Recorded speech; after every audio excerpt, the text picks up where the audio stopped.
Welcome to steno dictation. अगर आप हमारे चैनल पर नए हैं तो हमारे चैनल को सब्सक्राइब करें और बेल आइकन दबाएं। डिक्टेशन 5 सेकंड बाद शुरू होगा। स्टार्ट। अयोध्या में श्री राम जन्मभूमि मंदिर के निर्माण का शिलान्यास और फिर वाराणसी में काशी विश्वनाथ धाम का लोकार्पण करने के उपरांत प्रधानमंत्री ने जिस तरह उज्जैन में श्री महाकाल लोक को देश की जनता को समर्पित किया, उससे यही पता चल रहा है कि वह देश की आस्था और सांस्कृतिक चेतना के केंद्रों को भव्य रूप देने के आवश्यक अभियान को आगे बढ़ा रहे हैं। इसकी पुष्टि केदारनाथ धाम का नवनिर्माण और गुजरात के पावागढ़ में कालिका मंदिर के शिखर का पुनर्निर्माण कराकर वहां ध्वजारोहण कराने से भी होती है। इस मंदिर के शिखर को नष्ट करके वहां एक मजार बना दी गई थी, जिस कारण 5 सदियों से अधिक समय से वहां ध्वजारोहण नहीं हो रहा था। भारत सांस्कृतिक रूप से जितना समृद्ध है, उतना ही आस्था के उन प्रमुख केंद्रों से भी जो देश के हर हिस्से में हैं।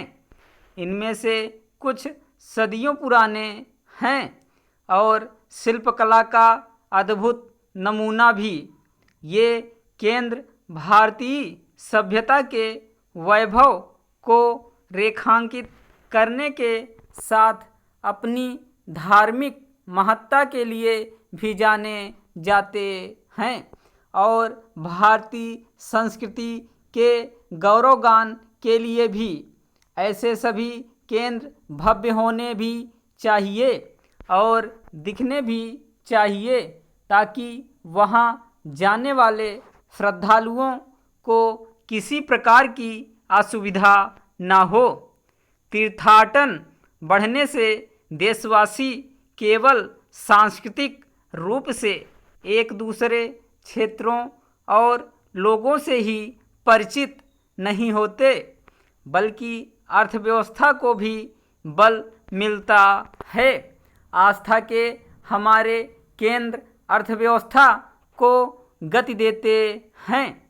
अब यह कोई नई अनोखी बात नहीं। वाराणसी में काशी विश्वनाथ धाम बनने के बाद वहां बढ़ता धार्मिक पर्यटन इसका प्रमाण है। जन जन की आस्था केंद्र न केवल भारतीयता की झलक देते हैं, बल्कि यह भी बताते हैं कि हम सांस्कृतिक रूप से कितने विशिष्ट हैं। अच्छा होता कि आस्था के केंद्रों को संवारने और उन्हें श्रद्धालुओं के लिए सुविधाजनक बनाने का अभियान स्वतंत्रता के बाद सोमनाथ मंदिर के जीर्णोद्धार के बाद भी जारी रहता, लेकिन ऐसा नहीं हुआ। यदाकदा आस्था के कुछ केंद्रों को तो निखारा गया, जैसे कि वैष्णो देवी मंदिर और तिरुपति बालाजी मंदिर, लेकिन हमारे अन्य अनेक मंदिर और उनके परिसर उपेक्षित ही पड़े रहे। इसके चलते वहां जाने वाले श्रद्धालुओं को कई तरह की समस्याओं का सामना करना पड़ता था और प्रायः वे सुखद स्मृतियां लेकर नहीं लौटते थे। इन स्थितियों में जैसे सरकारों के लिए यह आवश्यक हो गया है कि वे आस्था स्थलों को संवारने और वहां तक लोगों की पहुंच सुगम बनाने पर ध्यान दें। वैसे ही श्रद्धालुओं का भी यह दायित्व बनता है कि ऐसे स्थलों की गरिमा और सांस्कृतिक स्वरूप बनाए रखने के लिए सजग रहें। निःसंदेह सभी को इसके लिए भी प्रयत्नशील रहना चाहिए कि आस्था के हमारे केंद्र देश में सकारात्मक ऊर्जा का संचार करें। स्टॉप।